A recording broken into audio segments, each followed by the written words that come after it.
Hello students, IIT brain में आपका स्वागत। आज हम फिजिक्स में क्लास 12th के topic potential due to a charged ring at axial point पर डिस्कस करेंगे। क्या है डिस्कशन, एक बार समझें। एक रिंग जिसके सरफेस पे क्यू चार्ज डिस्ट्रीब्यूटेड है, मान लें कि ये चार्ज यूनिफॉर्मली डिस्ट्रीब्यूटेड है इसके सरफेस पे, और ये रिंग आर रेडियस की है, ये दिया हुआ है, और आपको इसके एक्स एक्सिस पर, जो कि इस रिंग का सिमेट्री एक्सिस है, किसी पॉइंट पी पर पोटेंशियल कैलकुलेट करना है। चार्ज को इस रिंग में यूनिफॉर्मली डिस्ट्रीब्यूटेड मानते हुए हम जानते हैं कि इस चार्ज्ड रिंग के कारण इसके सेंटर से x डिस्टेंस पर कंसीडर किए गए पॉइंट P पर जो electric field intensity x axis के अलोंग डेवलप होगी, उसे लिखा जा सकता है कि यहां पर के 1/4πε0 के लिए लिखा जा रहा है इंटू Q, जो कि रिंग का टोटल चार्ज है, into x upon Z cube. यहां पर z नोटेशन पे ध्यान दें। z इस रिंग के किसी भी पॉइंट से p पॉइंट तक का डिस्टेंस है। अगर आप इस डायग्राम को 3D में बनाएं या एयर में विजुलाइज करने की कोशिश करें तो आप देख पाएंगे कि ये रिंग जो कि वाइजेड प्लेन पे प्लेस्ड है, उसके सामने ये p पॉइंट कुछ इस तरह से है, और ऐसी कंडीशन में आप ये क्लियरली समझ पाएंगे कि ये सभी पॉइंट जो रिंग के सरफेस पर लाई कर रहे हैं, ये इस पॉइंट से इक्वी डिस्टेंट है। तो उस डिस्टेंस को z कंसीडर करते हुए इलेक्ट्रिक फील्ड स्ट्रेंथ को इस चार्ज्ड रिंग के कारण इतना लिखा जाता है। और चूंकि हम इस चार्ज को यूनिफॉर्मली डिस्ट्रीब्यूटेड मान रहे हैं, तो इस इंटेंसिटी का डायरेक्शन एक्स एक्सिस के अलोंग होना चाहिए। एक बार इस पोटेंशियल का कैलकुलेशन हम पहले भी कर चुके हैं, और उस कैलकुलेशन में हमने इस रिंग को बहुत सारे चार्ज पार्टिकल से मिल के बना हुआ माना था, और हर चार्ज पार्टिकल का कंट्रीब्यूशन पोटेंशियल के लिए पी पर कैलकुलेट किया, और फिर सिग्मा समेशन से आउटकम निकाला। आज हम 1212 का जो स्टैंडर्ड पोटेंशियल प्रिंसिपल हमने सीखा है, उसे यूज करके इस आउटकम को पता लगाना चाहेंगे। तो अगर मैं इनफाइनाइट को जीरो पोटेंशियल का प्लेस कंसीडर करूं, जैसा कि मैं कर सकता हूं क्योंकि रिंग एक फाइनाइट बॉडी है, तो इनफाइनाइट को जीरो पोटेंशियल का पॉइंट मानते हुए P को वो पॉइंट मानते हुए जहां पोटेंशियल कैलकुलेट करना है, अगर मैं स्टैंडर्ड इक्वेशन 1212 प्रिंसिपल की लिखूं तो हम जानते हैं v1 minus v2 is equal to integration 1 to 2 e dot dr। अब क्वेश्चन को सॉल्व करने के लिए हम इनफाइनाइट और इस पॉइंट P के बीच में एक आर्बिट्रेरी पॉइंट कंसीडर कर रहे हैं, जिसका डिस्टेंस O पॉइंट से R है,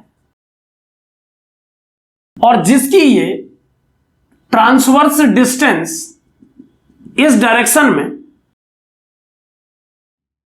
y है। यहां पर हमने y और r नोटेशन वेरिएबल के रूप में इस्तेमाल किए हैं, आप इन्हें ध्यान देते रहें। रेडियस इस रिंग के लिए r कंसीडर की गई है, आप ध्यान दें। हमने p और इनफाइनाइट के बीच में स्मॉल r डिस्टेंस पर एक आर्बिट्रेरी पॉइंट कंसीडर कर लिया है, और इस ट्रांसवर्स डिस्टेंस को, यानी सरकमफ्रेंस से इस पॉइंट तक की डिस्टेंस को y कंसीडर कर लिया है। इन डिस्टेंसेस के बेस पे अगर इलेक्ट्रिक फील्ड का फॉर्मूला इस पॉइंट के लिए लिखा जाए और इस एक्सप्रेशन को सॉल्व किया जाए तो क्या बनेगा, देखें। v1 यानी मैं इसे vp मान लेता हूं, और v2 को मैं v इंफिनिटी मान लेता हूं, इक्वल टू इंटीग्रेशन p तक के डिस्टेंस, यानी जहां से मेजरमेंट हो रहा है वहां से p तक के डिस्टेंस जो कि x है, और अपर लिमिट इंफिनिटी। अब यहां पर एक बात ध्यान दें कि आप इस ऑर्डर को न बदलें, ये 1 2 1 2 ही रहना चाहिए, और ध्यान दें कि मैंने इसे 1 के रूप में p और 2 के रूप में इंफिनिटी को कंसीडर करके लिखा है, तो मैं अपनी लिमिट भी 1 और 2 के ऑर्डर में ही लगा रहा हूं। अब इलेक्ट्रिक फील्ड का स्ट्रेंथ अगर मैं इस आर्बिट्रेरी पॉइंट के लिए लिखूं तो यह बनेगा KQ R upon y cube into i cap dot dr को लिखा जा सकता है dr i कैप। ये बात याद रखें कि डी आर वेक्टर को हमेशा आर की बढ़ती हुई दिशा में ही कंसिडर किया जाएगा। सो v इंफिनिटी को 0 मानते हुए vp का वैल्यू आ जाएगा x to infinity k Q r upon y cube D R i dot i का वैल्यू 1 होता है और ये आप जानते हैं। अब अगर मैं इस r और y के बीच में पाइथागोरस थ्योरम अप्लाई करूं तो r स्क्वायर और r स्क्वायर का सम y स्क्वायर के इक्वल होना चाहिए और डिफरेंशिएट करने पर 2r dr का वैल्यू 2y dy के इक्वल।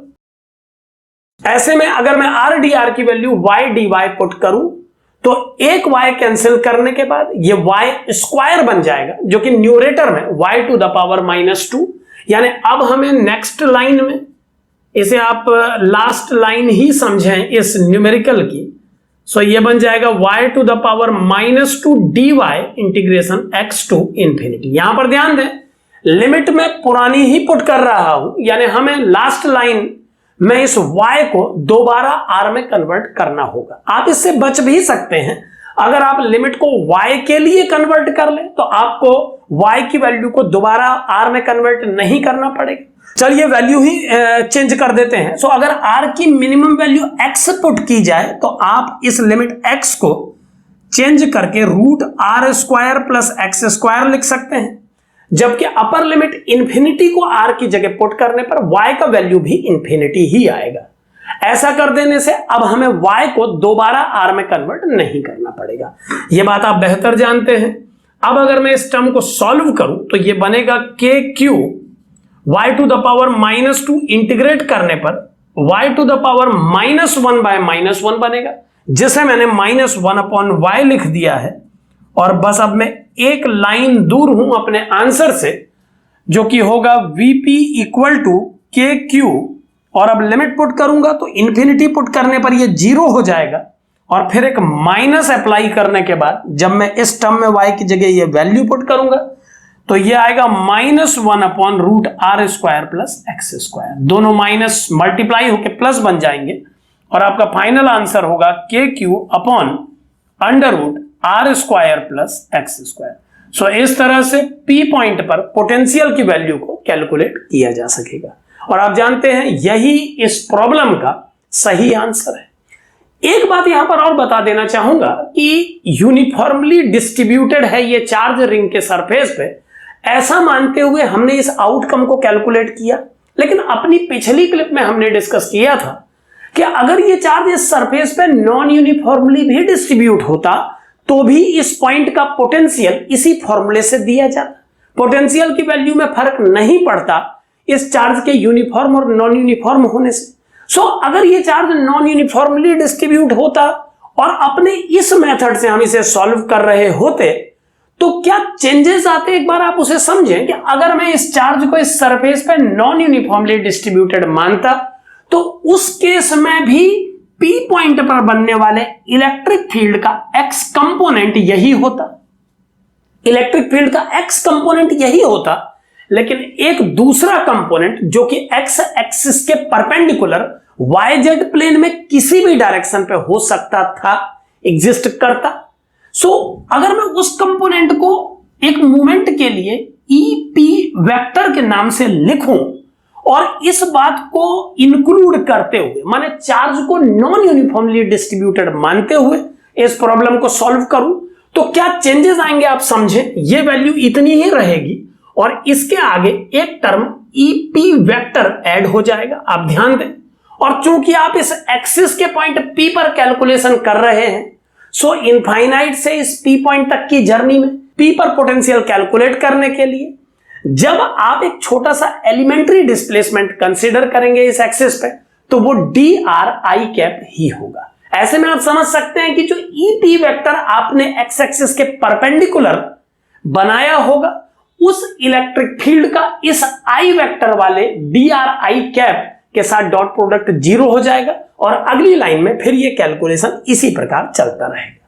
तो समझने की कोशिश करें कि अगर इस रिंग का चार्ज नॉन यूनिफॉर्मली डिस्ट्रीब्यूटेड भी होता तो इस कंसेप्ट से सॉल्व करने पर भी इस पॉइंट पर पोटेंशियल की वैल्यू यही आती। हाँ, एक बात बस चेंज होती कि नॉन यूनिफॉर्म डिस्ट्रीब्यूशन के केस में इस पॉइंट पर बनने वाले इलेक्ट्रिक फील्ड का डायरेक्शन एक्स एक्सिस के अलोंग नहीं होता, इसका डायरेक्शन एक्स एक्सिस और वाई जेड प्लेन में चुनी हुई किसी दिशा के बीच में किसी एंगल पर होता। तो इलेक्ट्रिक फील्ड की डायरेक्शन में फर्क पड़ता है चार्ज के यूनिफॉर्म और नॉन यूनिफॉर्म होने से।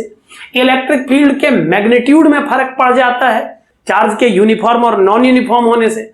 लेकिन किसी रिंग में चार्ज के यूनिफॉर्म और नॉन यूनिफॉर्म डिस्ट्रीब्यूट होने का फर्क किसी एक्सियल पॉइंट के इलेक्ट्रिक फील्ड के उस कंपोनेंट पे नहीं पड़ता है जो एक्स एक्सिस के अलोंग है। आप ये बात समझे कि अगर इस रिंग में चार्ज नॉन यूनिफॉर्मली भी डिस्ट्रीब्यूट होता तो जिस जगह पर चार्ज डेंसिटी ज्यादा होती उस डायरेक्शन में बनने वाले इलेक्ट्रिक फील्ड का वैल्यू ज्यादा होता, लेकिन उसका एक्स एक्सिस कंपोनेंट जब हम कैलकुलेट करते और वैसा ही कंपोनेंट हम सभी चार्जेस के कारण करते तो नेट सम जो इस पॉइंट पर आता एक्स एक्सिस के अलोंग वो इतना ही होता। तो इलेक्ट्रिक फील्ड की स्ट्रेंथ बदल जाती है चार्ज के नॉन यूनिफॉर्म होने से, लेकिन इलेक्ट्रिक फील्ड स्ट्रेंथ का वो कंपोनेंट नहीं बदलता है जो एक्स एक्सिस के अलोंग है। सो अगर इलेक्ट्रिक फील्ड के उस दूसरे कंपोनेंट को एक लाइन में आप इस फॉर्मूले में लिख भी लेते तो डॉट प्रोडक्ट स्टेप के अगले स्टेप में वो टर्म गायब हो जाता। यानी इलेक्ट्रिक फील्ड में तो फर्क दिखता लेकिन पोटेंशियल में इस बात का कोई फर्क नहीं पड़ता। सो इस तरह से भी आप इस क्वेश्चन को सॉल्व कर सकते हैं। एक बात और यहां समझ लें कि अगर आप ये पोटेंशियल इस रिंग के सेंटर पे कैलकुलेट करते तो एक्स का वैल्यू 0 पुट करके ये आंसर KQ/R मिलता, जबकि इनफाइनाइट सेपरेशन पर इसका वैल्यू x को इनफाइनाइट रख के 0 आता। सो इस तरह से डिफरेंट पॉइंट्स पर इस फॉर्मूले को यूज करके आप रिंग के कारण पोटेंशियल कैलकुलेट कर सकते हैं। Thank you.